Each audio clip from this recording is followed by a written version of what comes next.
جن مسائل سے یہ امت دو چار ہے، کسی سے مخفی اور ڈھکا چھپا نہیں ہے، ان مسائل کو اگر دور کرنا ہے، عزت و سرخروئی کے میدان کو جیتنا ہے، تو پھر پوری امت کو جاگنا پڑے گا، اور جاگنے میں سب سے پہلا کام اللہ رب العزت کی طرف لو لگانا ہے۔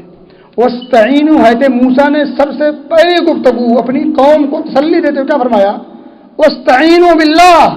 میں کہہ رہا تھا کچھ لوگ اللہ سے قریب ہیں، اس کے گھر میں پہنچ چکے ہیں، کم از کم 17 مرتبہ 5 وقتہ نمازوں میں ایاک نعبد و ایاک نستعین کہتے ہیں۔ فرائض کی بات میں کر رہا ہوں بھی، 17 رکعات جو یہ فرض ہے، اس میں 17 مرتبہ وہ ایاک نعبد و ایاک نستعین کہتے ہیں۔ میں ان کی بات کر رہا ہوں جو آتے ہیں، اور کتنے % ہوں گے یہ آپ فیصلہ کر لیجیے۔ صرف رونا یہ علاج نہیں ہے۔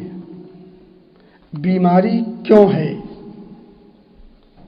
اس بیماری کے لیے کون سی دوا ہے، وہ دوا کیسے کب اور کس طرح کھانی ہے، یہ سب بھی چیک کرنا ہے۔ مسلمان نماز پڑھتا ہے، 17 مرتبہ کہتا ہے وہ ایاک نستعین،